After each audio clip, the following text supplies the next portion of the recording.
اعوذ باللہ من الشیطان اللعین الرجیم بسم اللہ الرحمن الرحیم رب اشرح لی صدری ویسر لی امری واحلل عقدۃ من لسانی یفقهوا قولی ان اللہ وملائکتہ یصلون علی النبی یا ایہا الذین آمنوا صلوا علیہ وسلموا تسلیما.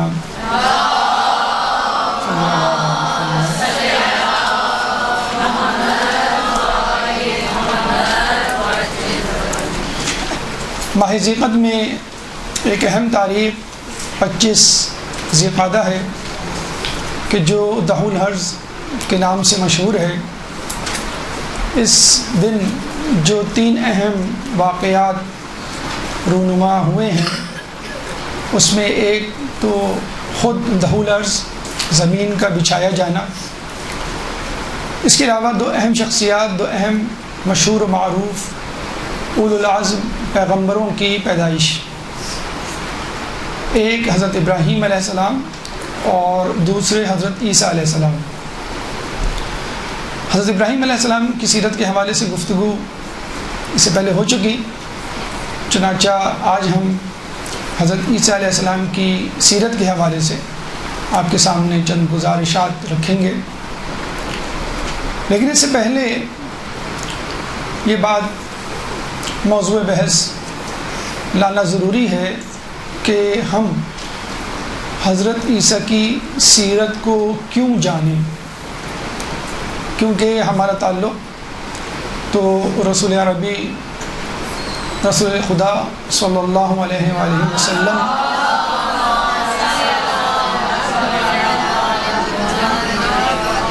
تو جان لیجئے کہ جہاں تک شریعت کا تعلق ہے تو ہم شریعت محمدی کے پابند ہیں، جہاں تک فقہ تک کا تعلق ہے ہم فقہ جعفریہ کے ماننے والے ہیں، لیکن جہاں تک تعلق ہے اخلاقیات کا اور اپنی زندگی کو سنوارنے کا تو ہم کسی بھی نبی سے کوئی بھی نصیحت حاصل کر سکتے ہیں، بلکہ نبی کیا غیر معصوم سے بھی نصیحت حاصل کر سکتے ہیں.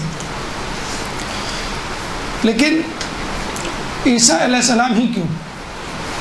تو ویسے تو ایک آسان سی بات ہے کہ خود رسول اللہ سے پہلے جو نبی گزرے وہ حضرت عیسیٰ علیہ السلام تھے، اس لیے اگر ہم ابتدا کریں تو اسی سیکوینس سے ہم معلومات کسی نبی کے متعلق حاصل کریں گے. لیکن موجودہ دور کے حوالے سے اگر ہم دیکھیں تو اس وقت دنیا میں جو مذہب سب سے زیادہ دنیا بھر میں پھیلا ہوا ہے، جس کے ماننے والے ہیں، وہ عیسائیت ہے، جس کے 1.5 ارب پیروکار ہیں، یعنی 150 کروڑ 7 ارب میں. تو دنیا میں سب سے زیادہ پایا جانے والا مذہب عیسائیت ہے. لیکن یہ بھی ایک عجیب بات ہے کہ جس مذہب کے ماننے والوں کی تعداد میں کمی ہو رہی ہے وہ بھی عیسائی مذہب ہے. وہ کیوں؟ وہ اس لیے کہ عیسائیت بہت حد تک تبدیل ہو چکی ہے. اول تو بات یہ ہے کہ انجیل مقدس جو ان کی کتاب ہے، جس طرح ہماری قرآن اللہ کی کتاب ہے، آخری کتاب ہے، وہ محفوظ نہیں. قرآن محفوظ ہے، انا نحن نزلنا الذکر وانا لہ لحافظون، لیکن انجیل خود 4 ہیں. تو خود اس مذہب پہ یقین متزلزل ہو جاتا ہے جب آدمی یہ سنتا ہے کہ اس کی اصل تعلیم یا تعلیمات یا کتاب محفوظ نہیں. دوسری بات یہ ہے کہ غیر منطقی باتیں اس میں شامل ہو گئی ہیں. 2 شدت پسندیاں ہیں کہ مرد و زن کے حوالے سے اگر کسی کو اللہ کی قربت حاصل کرنی ہے تو تجرد کی زندگی گزارنی ہوگی، اور اگر نہیں تو پھر مادر پدر آزاد نفس پرستی کی زندگی. تو اس امپریکٹیکل اپروچ نے لوگوں کو عیسائیت سے دور کر دیا. اب جو سلیم الفطرت لوگ تھے انہوں نے کسی اور مذہب کا رخ کیا، اور اس میں سب سے زیادہ رخ اسلام کی طرف کیا. تو عیسائیت سے لوگ ہٹ کر اگر کسی مذہب کی طرف گئے تو وہ مذہب اسلام ہے. اور یہی ایک وجہ ہے کہ اسلام اس وقت تیزی سے پھیلنے والا مذہب ہے. یعنی اگر آپ ایک ڈیٹا تیار کریں کہ مسلمان ہونے والوں میں کن مذاہب کے لوگ سب سے زیادہ شامل ہو رہے ہیں تو پتہ چلے گا وہ عیسائی مذہب ہے، اس کے بعد دیگر مذاہب. اور جو سلیم الفطرت نہیں تھے، مثلا ریاکار، کینہ پرور، نفس پرست، حوث پرست، تو وہ لوگ ایتھیزم کی طرف چلے گئے، سیکولرزم یا لا دینیت، الحاد پرستی کی طرف چلے گئے. تو خود ایتھیزم بھی اس وقت دنیا میں سب سے زیادہ پھیلنے والا مذہب ہے. یعنی no religion is the best religion, جسے کہتے ہیں نا کہ موسٹ پروگریسو ریلیجن. تو سب سے زیادہ اگر ہم بات کریں پھیلنے والا ریلیجن تو وہ ایتھیزم ہے، اس کے بعد اسلام ہے پروگریس کے حوالے سے، کیونکہ ایتھیزم میں عیسائیت سے ٹوٹ کے آنے والے لوگ شامل ہیں. اور نمبرز کی بات کریں، نمبر آف فالوورز، تو وہ عیسائیت کے ہیں، لیکن اس میں گریجولی تبدیلی آ رہی ہے. کچھ لوگوں کا یہ خیال ہے 2050 میں اسلام سب سے زیادہ جو ہے وہ دنیا میں پایا جائے گا، اور کچھ لوگوں کا خیال ہے کہ 2030 تک یہ ہو جائے گا کہ دنیا میں سب سے زیادہ جو پائے جانے والے لوگ ہوں گے وہ مسلمان ہوں گے. اور جب اگر ہم بات کریں ایک تاثیر کی، افیکٹیوٹی کی، تو شاید وہ 2030 سے پہلے ہو جائے. مثلا ابھی آپ دیکھتے ہیں فیفا میں جو ورلڈ کپ ہوا ہے، فرانس نے جو جیتا ہے، اس میں 7 کھلاڑی مسلمان تھے. تو فرانس کو، یعنی فرانس کی ٹیم کو، ویسے مسلمان بہت کم ہیں فرانس میں، لیکن اس کی ٹیم میں آدھے سے زیادہ کھلاڑی جو ہے وہ مسلمان ہیں. تو ایک تو بات یہ ہو گئی کہ ہم عیسائیت کو دیکھتے ہیں کہ دنیا میں سب سے زیادہ ہے، اور پھر عیسائیت کا زوال بھی سب سے تیزی سے ہو رہا ہے. اس لیے اس مذہب کی شخصیت یا بانی یا رہنما کے بارے میں پڑھنا ضروری ہے. داخلی طور پہ عیسائیت یا عیسیٰ علیہ السلام کی معرفت کیوں ضروری ہے؟ نمبر 1، عیسیٰ علیہ السلام اولو العزم پیغمبروں میں شامل ہیں. رسول خدا حضرت عیسیٰ، حضرت موسیٰ، حضرت نوح، حضرت ابراہیم، اس لیے پڑھنا بھی ضروری ہے. نمبر 2، عیسیٰ علیہ السلام کا تذکرہ خود قرآن میں، جو مسلمانوں کی آخری کتاب ہے، 38 مرتبہ آیا ہے، 38 ٹائمز، جس میں 25 مرتبہ بطور عیسیٰ علیہ السلام اور 13 مرتبہ بطور مسیح. مسیح لفظ نکلا ہے مسح سے، اور مسح کا مطلب ہوتا ہے ہاتھ پھیرنا، جیسے ہم پاؤں پہ ہاتھ پھیرتے ہیں وضو میں، سر پہ ہاتھ پھیرتے ہیں. تو موسیٰ علیہ السلام جب مبروس، برص کے مرض میں مبتلا شخص، لیپرسی کے مرض میں مبتلا شخص کے جسم پر ہاتھ پھیرتے تھے تو اس کی لیپرسی یا برص کے داغ غائب ہو جاتے تھے. تو بس وہیں سے ان کا نام جو ہے وہ مسیح پڑ گیا. عموماً ڈاکٹر کے لیے بھی یہ مسیحا کا لفظ استعمال ہوتا ہے. نجات دہندہ جو آپ کو مشکل سے نکالے، اس کے لیے بھی مسیحا کا لفظ استعمال ہوتا ہے. اور سب سے اہم بات، یعنی اولو العزم پیغمبر ہے، قرآن میں ہے. اور سب سے اہم بات کہ جب امام زمانہ عجل اللہ تعالیٰ فرجہ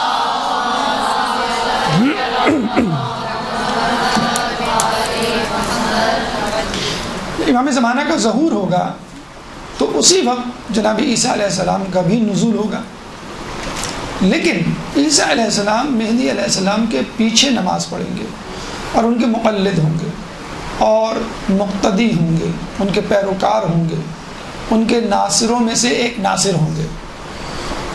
عیسائی دنیا تو اس بات کا انتظار کر رہی ہے اور اس بات پہ یقین رکھتی ہے کہ جب عیسیٰ علیہ السلام آئیں گے تو وہی نجات دہندہ ہوں گے، نہ کہ مہدی.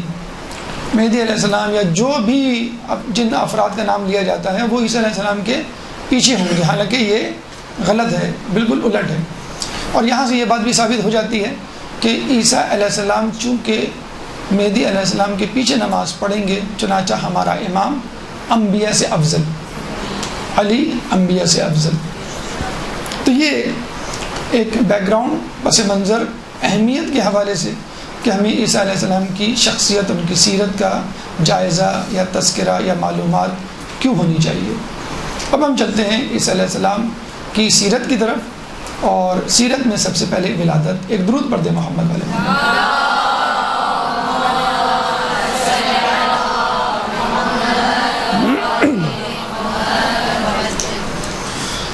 عیسیٰ علیہ السلام کی ولادت اگر زمان و مکان کے حوالے سے ہم بات کریں تو رسول اللہ سے 570 سال پہلے 570 ایئرس پہلے آپ اس دنیا میں آئے، اور سرزمین یروشلم بیت المقدس کے ایک گاؤں ناصرہ میں ان کی پیدائش ہوئی، اور کچھ روایات یہ کہتی ہیں کہ آپ کی پیدائش فرات کے کنارے ہوئی۔ اس وقت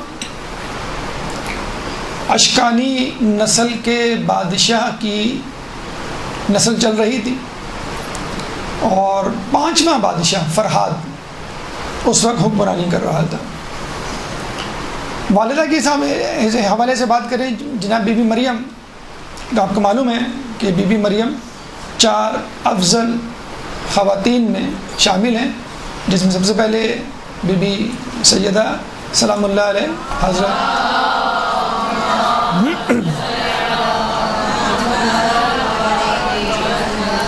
حضرت خدیجہ علیہ السلام، اور بی بی آسیہ، اور خود بی بی مریم۔ آپ کا ذکر قرآن میں 34 مرتبہ آیا ہے، 34 ٹائمز۔ عیسیٰ علیہ السلام کا 38 مرتبہ 38، اور یہ 34 ٹائمز۔ قرآن کا پورا ایک سورہ، سورہ مریم 19واں سورہ جناب مریم سے مخصوص ہے، اور باقی بہت پاک و پاکیزہ خواتین میں ان کا شمار ہوتا ہے، بلکہ خود آسیہ کیا، ان کا خاندان بھی بڑا معتبر اور معزز ہوا کرتا تھا۔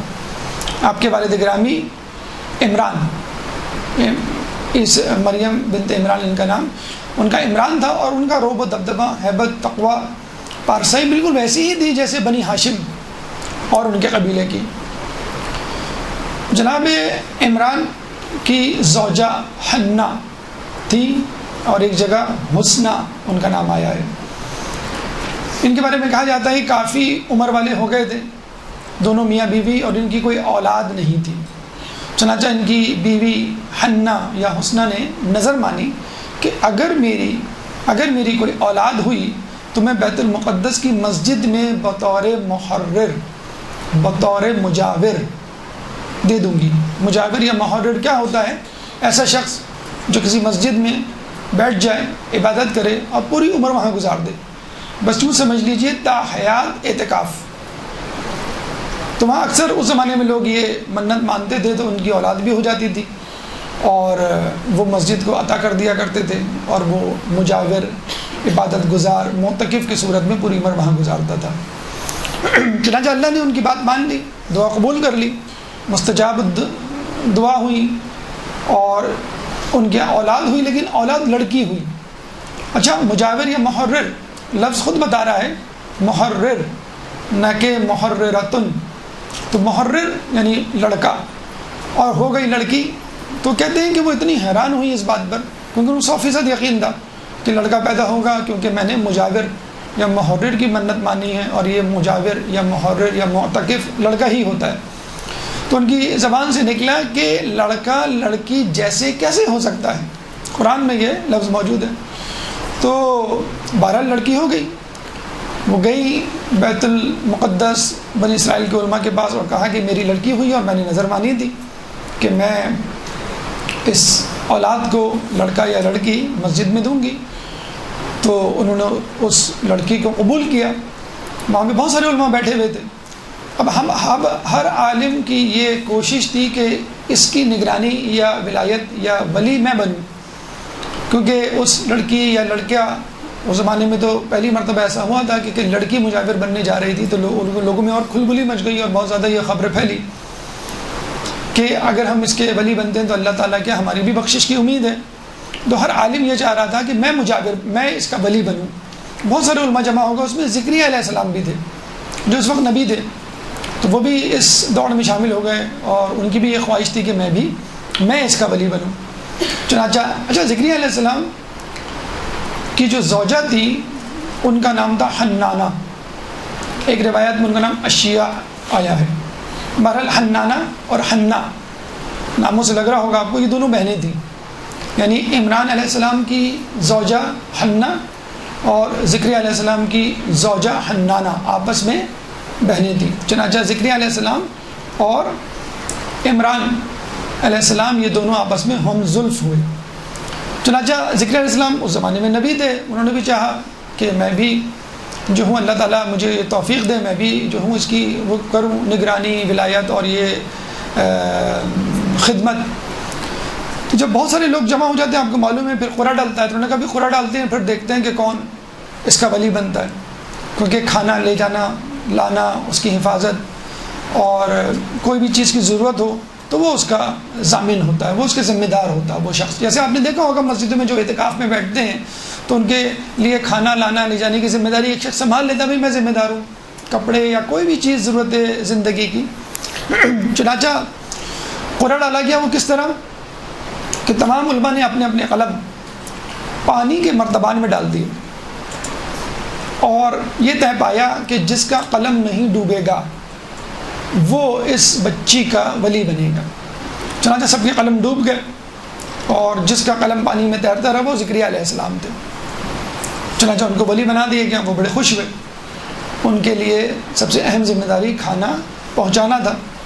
اکثر وہ دیکھتے کہ جب میں کھانا لے کے جاتا ہوں تو مریم کے پاس پہلے سے بہترین پھل اور خوان اور طعام موجود ہوتا تھا، اور بعض اوقات بے موسم کے پھل مثلا کھجور یا انار، کھجور یا آم وہ آپ کو سردیوں میں مل جائیں، اسی طرح انار جو ہے وہ آپ کو گرمیوں میں مل جائے، بے موسم کے پھل جسے کہتے ہیں. تو وہ پوچھا کرتے تھے کہ یہ پھل تمہارے پاس کہاں سے آئے؟ تو وہ کہا کرتی تھی یہ اللہ نے بھیجے ہیں. اچھا، اس طرح کا واقعہ ہمیں خود بی بی سیدہ کے حوالے سے بھی ملتا ہے. اللہم صلی اللہ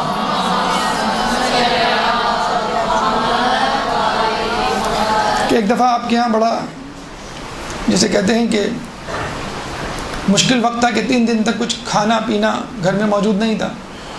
تو رسول اللہ جب آپ کے گھر میں آئے یہ سن کر تو پتہ چلا کہ بی بی سیدہ کے کمرے میں ایک طعام کا ٹوکرا پڑا ہوا ہے، کھانے کا، پھلوں کا. تو بہت ہی خوبصورت اور بہت ہی لذیذ قسم کے پھل اس میں تھے موجود. انہوں نے کہا یہ کہاں سے آئے؟ انہوں نے کہا کہ اللہ نے بھیجے. تو بہت شکر ادا کیا اللہ کے رسول نے کہ خدا کا شکر ہے کہ اللہ تعالیٰ نے میری بیٹی سے وہی معجزہ سرزد کروایا جو بی بی مریم سے سرزد ہوا تھا. تو ہمارے معصومین بی بی سیدہ ہوں یا ائمہ، ان سے وہ تمام معجزات سرزد ہو چکے ہیں جو کسی زمانے میں انبیاء سے ہوئے تھے. خود رسول اللہ کی منزلت کا اندازہ اس بات سے لگا لیجئے کہ آپ سے فقط 4,500 معجزات منسوب ہیں. تو تمام انبیاء کے معجزات یا تو نبی میں، نبی کی شخصیت میں، یا پھر ان کے جانشینوں کی اور معصومین کی اہل بیت کی شخصیات میں موجود ہیں. تو زکریا علیہ السلام نے جب یہ دیکھا کہ بی بی مریم اور ان کی عبادات اور ان کی سیرت سے اندازہ ہو گیا ان کو کہ واقعی یہ خدا کے بہت زیادہ قریب ہیں، تو ان کے دل میں یہ خواہش پیدا ہوئی کہ کاش میرا بھی کوئی بیٹا یا بیٹی یا اولاد ہوتی تو میں بھی اس کو اس طرح مسجد کے لیے یا بیت المقدس کی مسجد کے لیے وقف کر دیتا. تو کہتے ہیں اللہ تعالیٰ نے ان کو بیٹے کی خوشخبری دی. اس وقت ان کی عمر تھی 96 سال اور ان کی زوجہ کی عمر تھی 92 سال. تو جب انہوں نے یہ بات اپنی زوجہ کو بتائی تو وہ بڑی حیران ہوئی کہ اللہ تعالیٰ ہمیں کیسے نواز سکتے، بلکہ اللہ نے نہ صرف نوازا بلکہ یہ بھی کہا کہ تمہارے بیٹا ہوگا اور اس کا نام یحییٰ رکھنا. تو ان کا بیٹا ہوا اور انہوں نے اس کا نام یحییٰ رکھا. یحییٰ علیہ السلام بہت زیادہ گریہ وزاری جن کی بہت زیادہ مشہور ہے تاریخ میں، بہت زیادہ عبادت میں مشغول رہتے تھے، اتنے زیادہ کہ زکریا علیہ السلام خوف الہی ان میں کوٹ کوٹ کے بھرا ہوا تھا. اتنا زیادہ کہ زکریا علیہ السلام جب قیامت کا تذکرہ کرتے تو آس پاس دیکھ لیتے کہیں یحییٰ تو نہیں بیٹھے ہوئے. اگر ان کے بیٹے یحییٰ بیٹھے ہوتے تو وہ قیامت کا تذکرہ نہیں کرتے. تو بعض اوقات تو یہ ہوتا تھا کہ جب وہ تذکرہ کرتے اور کہیں سے وہ سن لیتے غلطی سے، جب ان کو پتہ نہ ہوتا یحییٰ بیٹھے ہوئے تو وہ چیختے ہوئے صحرا میں نکل جاتے کہ روتے روتے ان کے جو ہیں وہ 2 نالیاں بن گئی تھیں رخسار پہ. پہلے پانی آتا تھا، پانی کے آنسو اور پھر خون کے آنسو نکلنے لگے. تو ان کی ماں جو ہے وہ ان کی نالیوں پہ روئی کے ٹکڑے رکھا کرتی تھی تو کہیں جا کے پھر وہ خون تھمتا تھا. اتنا زیادہ تقویٰ، اتنی زیادہ عبادت، اتنا زیادہ قرب الہی ہونے کے باوجود وہ عیسیٰ علیہ السلام کی تبلیغات اور نظریات کو پہنچانے پر مامور تھے فقط. عیسیٰ علیہ السلام یعنی مریم علیہ السلام کے بیٹے صاحب شریعت تھے، صاحب کتاب تھے، اور اولو العزم پیغمبر میں شامل تھے، ان کی اپنی شریعت اپنی کتاب. تو ہمارے یہاں کچھ انبیاء گزرے ہیں، کچھ رسول گزرے ہیں. رسول صاحب شریعت ہوا کرتے تھے، صاحب کتاب ہوا کرتے تھے، اور نبی فقط پرانے یا ہم عصر انبیاء کی تعلیمات کو پہنچایا کرتے تھے. جیسے لوط علیہ السلام ابراہیم علیہ السلام کے زمانے میں موجود تھے. ابراہیم علیہ السلام صاحب شریعت اولو العزم، لیکن ان کی تعلیمات اور تبلیغات لوط علیہ السلام نے جو اسی زمانے میں سرزمین فلسطین میں موجود تھے ان کی تعلیمات کو پھیلایا کرتے تھے. عیسیٰ علیہ السلام اور یحییٰ علیہ السلام دونوں ایک ہی زمانے میں موجود تھے. اگر آپ رشتے کے حوالے سے دیکھیں تو عیسیٰ علیہ السلام، مریم علیہ السلام اور یحییٰ علیہ السلام یہ دونوں آپس میں خالہ زاد بہن بھائی، اور عیسیٰ علیہ السلام جو ہے وہ بھانجے اور یحییٰ علیہ السلام ماموں. لیکن عمر میں اور مرتبے میں مقام میں دیکھا جائے حسب اور نسب کے اعتبار سے وہ بلند تھے، لیکن خدا کے نزدیک جو ماموریت تھی، جو کام تھا اور تعلیمات تھی، اس میں عیسیٰ علیہ السلام آگے تھے اور وہ صاحب شریعت تھے. انہی کی تعلیمات کو حضرت یحییٰ علیہ السلام پھیلایا کرتے تھے. اب مریم علیہ السلام ایک دفعہ عبادت کر رہی تھی تو ایک فرشتہ آیا اور اس نے کہا کہ اللہ تعالیٰ آپ کو ایک بیٹے کی ولادت کی خوشخبری سناتا ہے کہ آپ کے یہاں ایک بیٹا ہوگا. تو وہ بہت حیران ہوئی، پریشان ہوئی. انہوں نے کہا کہ بھئی میرا تو کوئی شوہر نہیں، نہ میں نے شادی کی ہے، میرا بیٹا کیسے ہوگا؟ تو فرشتے نے کہا کہ اللہ تعالیٰ کے لیے کوئی کام کرنا مشکل نہیں، وہ تو کہتا ہے کن اور فیکون، وہ چیز ہو جاتی ہے. اب آدم علیہ السلام اور حوا علیہ السلام کسی ماں باپ کے محتاج نہیں تھے، اللہ تعالیٰ نے کہا کن اور فیکون، وہ ہو گئے. اس کے بعد کچھ دنوں کے بعد جبرائیل علیہ السلام آئے ایک مرد کی شکل میں، انسان کی شکل میں. تو ان کو دیکھ کے بہت گھبرا گئی کہ میں بہت پرہیزگار خاتون ہوں، میں نے جو ہے عمر بھر اللہ کی عبادت کی ہے، اپنی عزت و ناموس کی جو ہے وہ حفاظت کی ہے، کہ تم کون ہو، یہاں سے چلے جاؤ. تو نے کہا میں جبرائیل ہوں، فرشتہ ہوں، اللہ کی طرف سے مامور ہوں، اور آپ کو ایک بیٹے کی خوشخبری دینے کے لیے آیا ہوں. پھر آپ نے جبرائیل نے مریم علیہ السلام پر دم کیا، یعنی پھونکا، تو وہ حمل سے ہو گئی. اور اس کے بعد ان کی عبادت جاری رہی. وقت ولادت اللہ تعالیٰ نے ان کو حکم دیا کہ اب تم مسجد سے باہر نکل جاؤ اور فلاں جگہ ایک کھجور کا درخت ہے، وہاں جا کے اس بچے کی پیدائش کرو. اب وہ فوراً مسجد سے باہر نکل گئی اور لوگوں سے پوچھنے لگی کہ فلاں کھجور کا درخت جو نشانیاں بتائی تھی اللہ نے وہ کہاں ہیں؟ انہوں نے کہا بھائی فلاں جگہ ملے گا. لیکن وہ موسم کھجوروں کا نہیں تھا، یعنی سردیوں کا موسم. اور لوگوں نے پتہ بتا تو دیا، پہلے تو کہا کہ تم کیا کرو گی، یہ کوئی موسم تھوڑی ہے کھجوروں کا. انہوں نے کہا نہیں مجھے پھر بھی جانا ہے. تو وہ ہنسنے لگے اور کہا کہ فلاں جگہ تمہیں یہ درخت ملے گا. وہ گئی وہاں پر. کہتے ہیں کہ جیسے وہاں پہ ان کے قدم مبارک پڑے اسی وقت وہاں سے چشمہ جاری ہو گیا، اور انہوں نے اللہم صلی علیہ اور انہوں نے اس وقت اللہ کے حکم کے مطابق کھجور کے تنے کو ہلایا. جیسے ہلایا وہ ہرا بھرا ہو گیا. اسی وقت اس میں پھل آیا اور کھجور پکی ہوئی آئی اور گرنے لگی ان کے قدموں میں. کھجور اور پانی یعنی کھانے پینے کا ان کا بندوبست ہو گیا. اچھا کھجور کے بارے میں سن لیجئے، میڈیکل پوائنٹ آف ویو سے سب سے زیادہ آئرن اگر کسی پھل میں ہوتا ہے آئرن تو وہ کھجور میں ہوتا ہے. خود پاکستان میں پریگننٹ وومن کو پوری دنیا میں ایڈوائز کیا جاتا ہے کہ پریگننسی کے دوران آپ کھجور کھائیں اور یہ ہیموگلوبن لیول بڑھاتا ہے. خود پاکستان میں کسی بھی خاتون کا پریگننٹ وومن کا ہیموگلوبن لیول نارمل نہیں دیکھا گیا ہے. 13.5 ملی گرام پر ڈیسی لیٹر ہوتا ہے، کم ہوتا ہے، عموماً 10 سے کم ہی ہوتا ہے. تو پریگننٹ وومن شروع ہی سے اگر کھجور کھانا شروع کریں تو ان کو جو جیکٹوفر کے انجیکشن لگتے ہیں یا آئرن کی جو سپلیمنٹس کھاتے ہیں وہ نہ کھانی پڑیں، جو کہ بہت زیادہ سائڈ افیکٹس. انجیکشن جو ہے وہ آپ کا الرجی کرتا ہے، اور جو ٹیبلٹ ہوتی ہے وہ انڈائجسشن کرتی ہے. 13 قسم کے منرلز کھجور میں موجود ہوتے ہیں، 5 قسم کے وٹامنس کھجور میں موجود ہوتے ہیں. بسائڈ آئرن سے ہٹ کر جو سب سے زیادہ ریچسٹ سورس ہے، اس کے بعد پھر آپ کا انار آتا ہے، پھر اس کے بعد کلیجی آتی ہے، پھر پالک اور باقی چیزیں آتی ہیں، سیب آتا ہے.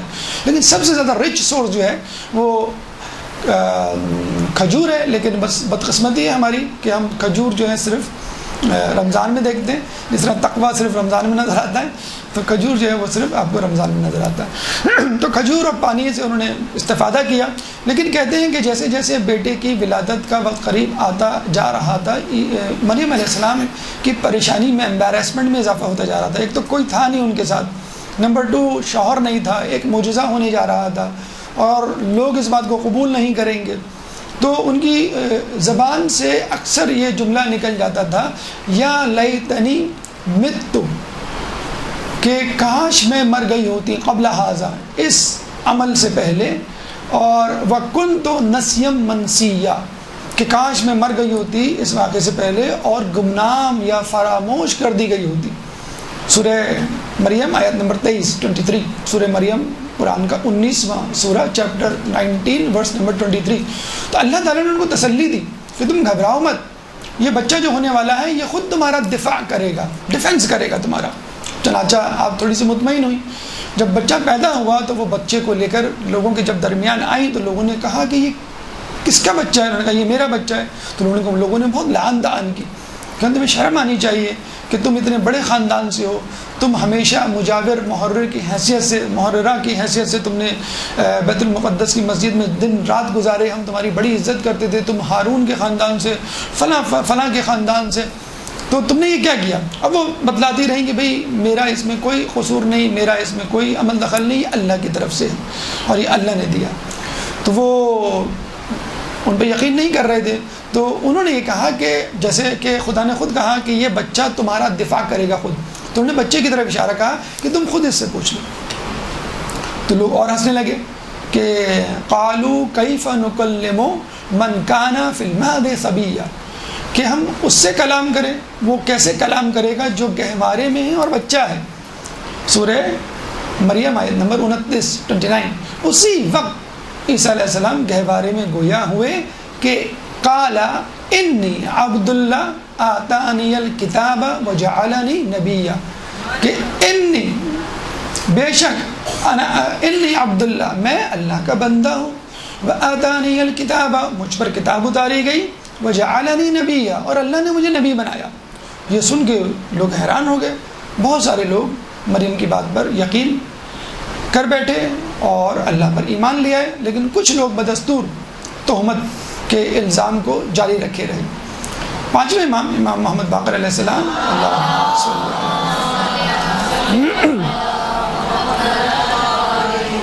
فرماتے ہیں کہ عیسیٰ علیہ السلام نے گہوارے میں یہ بھی کہا تھا کہ تم لوگ میری ماں پہ تہمت نہ لگاؤ ورنہ میں تم پر حد جاری کروں گا۔ تو ابو بصیر نے کہا کیا واقعی عیسیٰ علیہ السلام نے ان پر حد جاری کی تھی؟ تو امام نے فرمایا حقیقتاً ایسا ہی ہوا تھا کہ عیسیٰ علیہ السلام نے بڑے ہونے کے بعد جن لوگوں نے تہمت لگائی تھی اور معجزے کے بعد بھی انکار کیا، ان پر حد جاری کی۔ ابھی جو واقعات معجزات سے بھرپور آپ کے سامنے پیش کیے گئے، اس میں چند نکات ہیں جو سمجھنے کے ہیں، چند پیغامات ہیں جو حاصل کرنے کے ہیں۔ سب سے پہلا پیغام جو حاصل کرنے کا ہے وہ ہے عظمت علی۔ مریم علیہ السلام مسجد کے اندر موجود تھی اور خدا نے کہا مسجد سے باہر نکل جاؤ، بچے کی پیدائش باہر ہوگی، اور فاطمہ بنت اسد مسجد سے باہر، کعبے سے باہر موجود تھی اور ان کو کہا کہ تم اندر آ جاؤ، دروازے سے نہیں، میں تمہارے لیے دروازہ الگ سے بناؤں گا تاکہ رہتی دنیا تک پتہ چلے کہ تم زبردستی نہیں آئی دروازہ کھول کے اپنے بچے کو شرف دلوانے کے لیے، بلکہ میں نے تمہیں بلایا ہے۔ تو دیوار شق ہوئی، اور اس کے بعد جب 3 دن کے بعد نکلی پھر دوبارہ دیوار شق ہوئی کہ جن لوگوں نے نہیں بھی دیکھا اور یہ معجزہ سن کے وہاں جمع ہو گئے، یا دشمنوں نے وہ دیوار یا شگاف پاٹ دیا تو دوبارہ دیکھ لیں کہ دیوار شق ہوئی۔ تو یہ عظمت علی ہے۔ یہاں پھر وہی بات ثابت ہو جاتی ہے کہ علی اور ہمارے ائمہ انبیاء سے افضل۔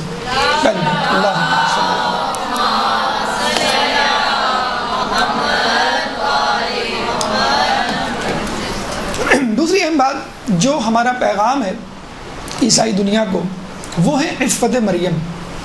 آپ نے دیکھا ہوگا کہ عیسائی دنیا میں، جس کے بارے میں ابھی بتایا گیا کہ 1.5 ارب 150 کروڑ پیروکار ہیں، تو اس میں تقریباً فرض کر لیں 50% 75 کروڑ ہم لے لیں خواتین ہیں، اور ان کے لیے رول ماڈل مثالی خاتون کون ہے؟ بی بی مریم۔ وہ بی بی مریم جس کی گواہی قرآن نے دی، جن کی عفت و پاکیزگی کی گواہی عیسیٰ علیہ السلام نے گہوارے میں دی۔ تو یہ فطری بات ہے کہ جب آدمی کسی کو اپناتا ہے، کسی کو اپنے لیے رول ماڈل، ہیرو یا ہیروئن بناتا ہے، تو وہ اس جیسا بننے کی کوشش کرتا ہے، حتیٰ کہ لباس میں، بالوں کے سٹائل میں، کھانے پینے میں، استعمال کی اشیاء میں، چال ڈھال میں، ہر چیز میں، نظریات میں وہ اس جیسا بننے کی کوشش کرتا ہے۔ لیکن بہت افسوس کے ساتھ کہنا پڑتا ہے کہ بی بی مریم نے تمام زندگی عزت و ناموس کی حفاظت کرتے ہوئے گزاری، حجاب اور پردے میں گزاری، لیکن آج کل کی مغرب کی خاتون حجاب تو بہت دور کی بات، لباس سے بھی بہت دور ہے، اور اس کو وہ یہ فیشن کہتی ہے۔ تو اگر یہی حجاب ہماری مسلمان خواتین کریں، اور تھوڑی دیر کے لیے اگر ہم فقط ان کی مریم کو، میری کو رول ماڈل بنا لیں، تو ہم یہ کہیں گے کہ آپ سے زیادہ بی بی مریم کی پیروی ہماری خواتین کر رہی ہیں۔ تو آدمی جس کی پیروی کرتا ہے وہ اس جیسا بننے کی کوشش کرتا ہے، لیکن افسوس کے ساتھ کہنا پڑتا ہے کہ انہوں نے ایسا نہیں کیا، اور اس کی وجہ ہے، اس کی وجہ کیا ہے؟ یہ ایک باطل نظریہ جو انہوں نے اپنے ذہن میں بٹھایا ہوا ہے کہ اگر آپ خاتون ہیں اور اللہ سے قریب ترین ہونا چاہتی ہیں تو آپ کو بی بی مریم کی طرح تجرد کی زندگی گزارنی پڑے گی، یعنی بغیر شادی کے زندگی گزارنی پڑے گی۔ اس لیے ہم دیکھتے ہیں ان کے یہاں ننز، خواتین جنہوں نے اپنے آپ کو تبلیغات کے لیے، خدا کے لیے وقف کیا ہوتا ہے، ان کو ننز کہتے ہیں۔ تو وہ اسی حجاب میں ہوتی ہیں جو ہمارے یہاں خواتین کرتی ہیں، کوٹ، اسکارف، ہاتھ ہتھیلیوں تک اور چہرہ کھلا ہوا۔ اور اگر آپ مرد ہیں تو آپ کو عیسیٰ علیہ السلام کی پیروی کرتے ہوئے تجرد کی زندگی گزارنی ہے اور کبھی شادی نہیں کرنی۔ اتفاق سے ان کی بھی شادی نہیں ہوئی تھی۔ تو مرد اور عورت دونوں کے لیے کرائٹیریا کیا ہو گیا؟ اگر آپ کو اللہ کا قرب چاہیے، اس کے قریب ہونا ہے، متقی پرہیزگار بننا ہے، تو آپ کو شادی نہیں کرنی۔ جب تمام عیسائی ایسا کر لیں گے تو نسل، خاندان، معاشرہ کیسے آگے بڑھے گا؟ تو غیر منطقی اور غیر عقلی بات جو ان کے یہاں مشہور ہے۔ پھر ہوا یہ کہ تمام لوگ تو نہیں، آٹے میں نمک کے برابر چند افراد نے اپنے آپ کو گرجا گھر، خانقاہ اور عبادت گاہوں کے حوالے کیا کہ ٹھیک ہے، ہم عمر بھر شادی نہیں کریں گے، کوئی کمیونٹی، کوئی خاندان، کوئی معاشرہ تشکیل نہیں دیں گے، بس یہاں بیٹھ کے اکیلے تنہا خدا کی عبادت کریں گے۔ چند لوگ، خواتین میں سے بھی اور جسے کہتے ہیں کہ مردوں میں سے بھی۔ باقی لوگ جب انہوں نے کہا کہ میں یہ نہیں کر سکتا، جب وہ نہیں کر سکتے تو ان کا کوئی مقام نہیں، تو انہوں نے کہا کہ جب ہمارا کوئی مقام نہیں تو بس ٹھیک ہے، پھر ہم جو چاہیں کریں۔ تو جسے کہتے ہیں وہ ایک ایکسٹریم سے دوسری ایکسٹریم کی طرف چلے گئے۔ تو پھر بے حجابی تو دور کی بات، پھر بے لباسی، فحاشی، گمراہی، جنسی بے روی، یہ تمام چیزیں اس معاشرے میں آ گئیں اور آج تک جاری ہو ساری ہیں۔ مرد اور زن دونوں اس شدت پسندی کا شکار ہوئے۔ تو آپ نے دیکھا کہ عیسائی مذہب اس وقت کس طرح کی شدت پسندی کا شکار ہے، اور جب ہم اسلام کی بات کرتے ہیں تو ہم پر شدت پسندی کا ٹھپا یا مہر لگائی جاتی ہے۔ ہمارے ایسا نہیں، ہم تو ماڈرنزم کی طرف ہیں۔ ہمارے ایک عالم دین اگر داڑھی رکھتا ہے تو ایک عام آدمی بھی داڑھی رکھتا ہے، ایک عام آدمی اگر شادی کرتا ہے تو عالم دین بھی شادی کرتا ہے۔ ایک عورت مبلغہ یا معلمہ ہے اور حجاب کرتی ہے تو اس کو سننے والیاں، اس کی طرف آنے والیاں، اس کو فالو کرنے والیاں بھی حجاب کرتی ہیں، اور ایک عام عورت اگر شادی کرتی ہے تو معلمہ بھی شادی کرتی ہے۔ تو یہ ہے اعتدال پسندی، یہ ہے میانہ روی، اور ان کی جو فطرت ہے، ان کا جو نیچر ہے، ان کا طرز زندگی ہے، وہ شدت پسندی ہے۔ دوسرا پیغام، تیسرا پیغام وہ یہ کہ عیسیٰ علیہ السلام نے گہوارے میں کہا کہ انی عبداللہ، اور مجھے آتانی الکتاب وجعلنی نبی، کہ میں نبی ہوں، مجھ پر کتاب اتری۔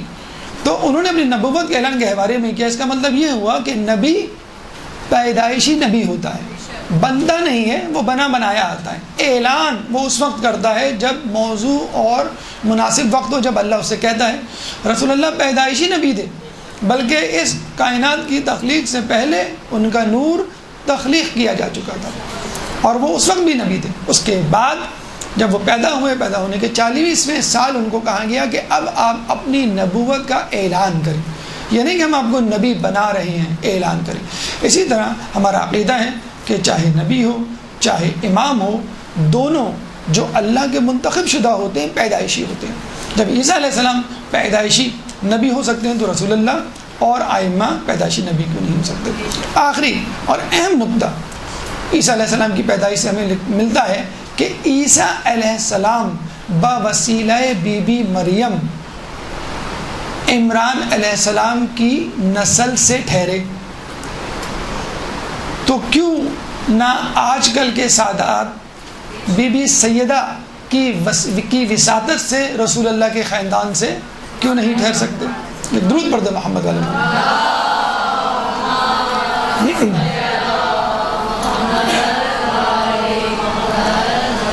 اب آئیے ان کے بچپن کی طرف چلتے ہیں۔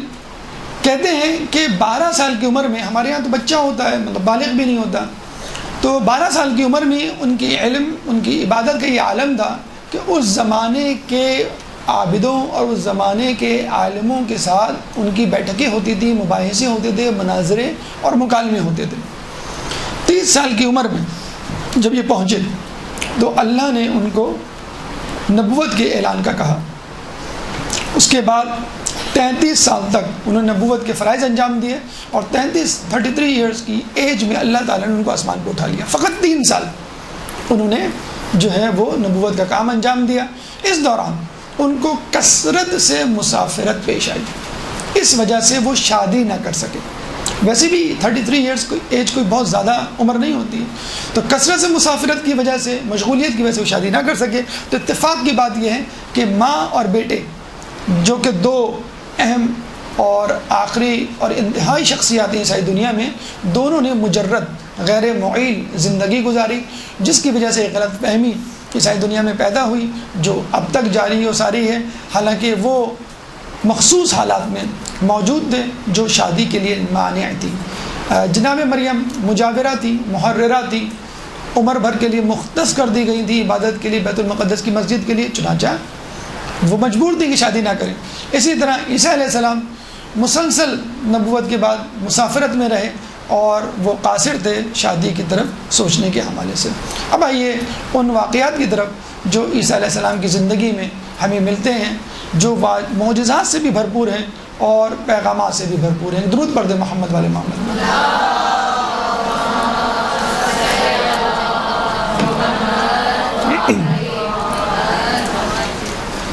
سورہ آل عمران آیت نمبر 49۔ سورہ آل عمران قرآن کا تیسرا سورہ ہے، چیپٹر 3 ورس نمبر 49۔ حضرت عیسیٰ علیہ السلام اپنا تعارف کرواتے کہتے ہیں کہ انا قد جئتکم بآیۃ من ربکم، کہ بے شک میں اللہ کی آیات لے کر تمہاری طرف آیا ہوں۔ اور اس کے بعد وہ آیات، وہ معجزات گنواتے ہیں جو اللہ تعالیٰ نے ان سے مخصوص کیے تھے، جن کی ان کو اہلیت دی تھی۔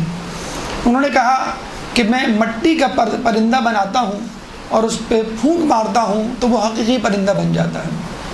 انہوں نے کہا کہ میں مردے کو زندہ کرتا ہوں۔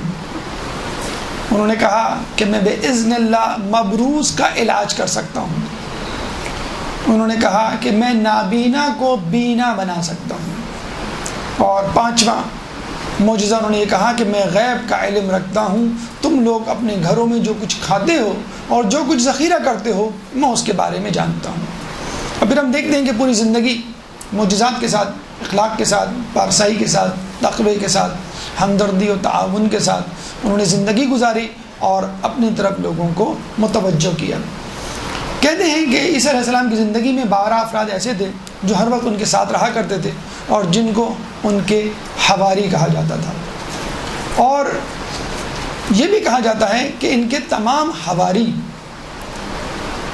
یقین یا ایمان کی کیفیت میں 100% نہیں رہے، اس میں سے کچھ گمراہ ہو گئے عیسیٰ علیہ السلام کے بعد۔ عیسیٰ علیہ السلام کے پاس یہ 12 حواری آتے ہیں اور کہتے ہیں کہ عیسیٰ علیہ السلام ہم چاہتے ہیں کہ اللہ تعالیٰ ہمارے لیے دسترخوان یعنی کھانا طعام کا بندوبست کرے، کیونکہ وہ سن چکے تھے کہ موسیٰ علیہ السلام کے جو حواری تھے ان کے لیے آسمان سے کھانا آتا تھا، من و سلوہ۔ تو عیسیٰ علیہ السلام نے کہا کہ اب تو تم میرے اوپر ایمان لا چکے ہو اور اس کے بعد بھی تم معجزہ طلب کر رہے ہو، ایسا کیوں؟ انہوں نے کہا کہ نہیں، ایسی بات نہیں، ہم چاہتے ہیں کہ آپ کا معجزہ دیکھیں، اس سے استفادہ کریں، ہمارے یقین میں اضافہ ہو، اور اس یقین کے ساتھ ہم مزید آپ کی اتباع اور اطاعت کریں۔ چنانچہ انہوں نے اللہ سے دعا کی، اے اللہ تو اپنی طرف سے طعام نازل کر تاکہ میں ان کو کھلا سکوں اور ان کا ایمان میرے اوپر اور بڑھ جائے۔ تو اللہ تعالیٰ نے کہا کہ دیکھو میں یہ طعام تو نازل کر دوں گا، لیکن اس کے بعد ان لوگوں پر اور زیادہ ذمہ داری ہو جائے گی، اور اس کے بعد اگر انہوں نے شک و تردد اور نافرمانی کا اظہار کیا تو ان کو میں ایسا عذاب دوں گا کہ عالمین میں اب تک کبھی نہیں دیا ہوگا کسی کو۔ چنانچہ عیسیٰ علیہ السلام نے اس تنبیہ کے بعد ان لوگوں کو مدعو کیا، آسمان سے کھانا آیا جس میں کچھ روٹیاں اور مچھلیاں تھیں، انہوں نے وہ کھائی، اور یہ سلسلہ کئی دن تک چلتا رہا۔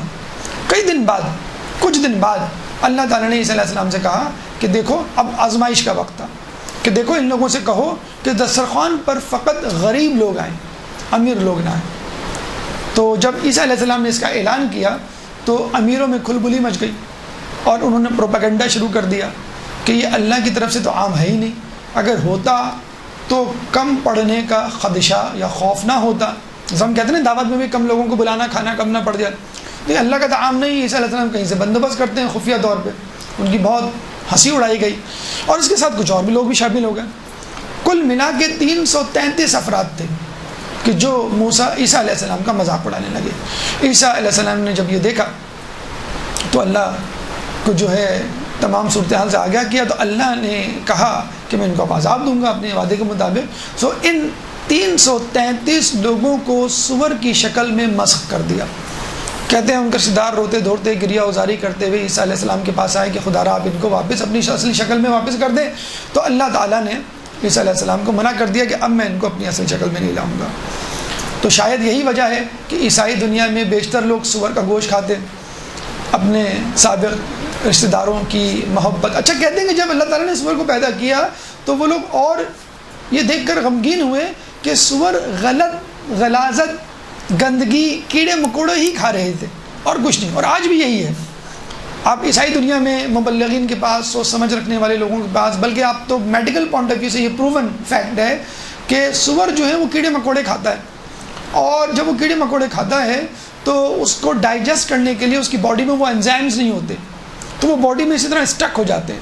تو جب آدمی سور کھاتا ہے تو وہ کیڑے مکوڑے ایز اٹ از اور اس کے کمپوننٹس آپ کی باڈی میں چلے جاتے ہیں، یعنی جو لوگ کھاتے ہیں ان کی باڈی میں چلے جاتے ہیں، اور ان کو ڈائجسٹ کرنے کے لیے ہمارے پاس تو ٹماٹر کے چھلکے کا سیلولوز جو ہے اس کے لیے انزائم نہیں ہے ہماری باڈی میں، تو اس کا کیا ہوگا؟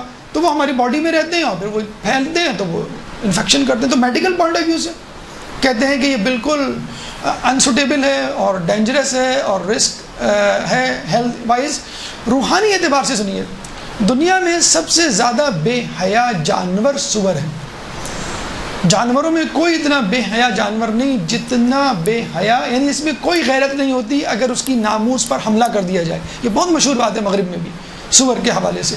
تو کہتے ہیں کہ جو سور کھاتا ہے اس کے اندر بے حیائی پیدا ہوتی ہے، اور یہ اسلامی اعتبار سے بھی پروون ہے کہ آدمی جس چیز کا شوق رکھتا ہے، جو چیز کھاتا ہے وہ چیز اس کے اندر پیدا ہوتی ہے۔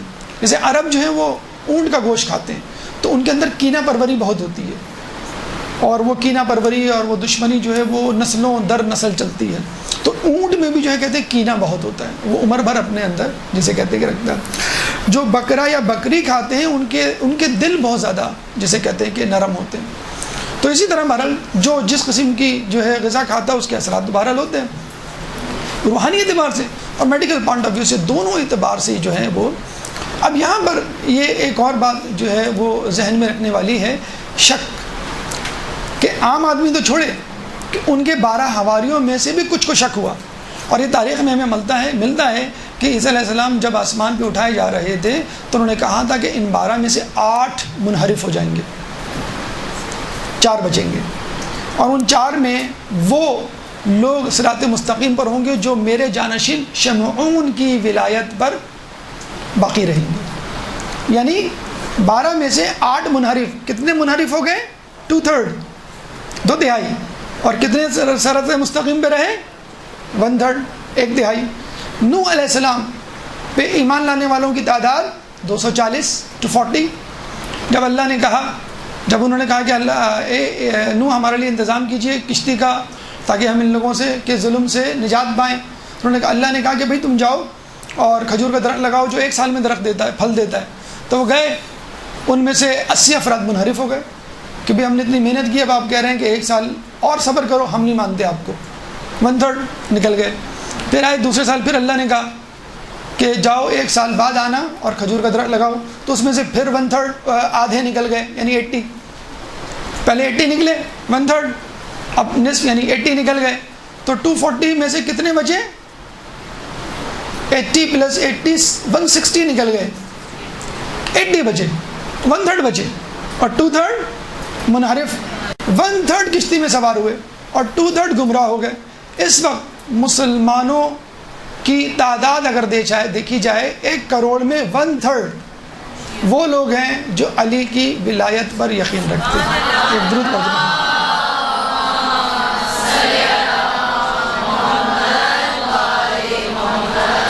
تو نبی یا وسیع کی ولایت پر یقین رکھنا جنت کا پروانہ نہیں، آخر وقت تک اس پر قائم رہنا، مرد دم تک اس پہ قائم رہنا، یہ ہے جنت میں جانے کی دلیل اور اللہ کی رضا کی دلیل. اسی طرح میرے خیال میں اب وقت ختم ہو گیا ہے، باقی واقعات انشاءاللہ ہم آپ کو اگلی نشست میں آپ کے سامنے پیش کریں گے. اللہ تعالیٰ سے دعا ہے کہ ہمیں عیسیٰ علیہ السلام کی زندگی سے سبق آموز نصیحتیں حاصل کرنے کی توفیق عطا فرما، ان کی پیروی کرنے کی توفیق عطا فرما، تعلیمات اہل بیت پر عمل کرنے کی توفیق عطا فرما، قیامت کے دن ان کی شفاعت سے بہرہ مند فرما، امام کے ظہور میں تعجیل فرما، اور ہمیں ان کے انصار و اعوان میں شامل فرما. ربنا تقبل منا انك انت السميع العليم وتب علينا انك انت التواب الرحيم برحمتك يا ارحم الراحمين وصلى الله على محمد وآله الطاهرين.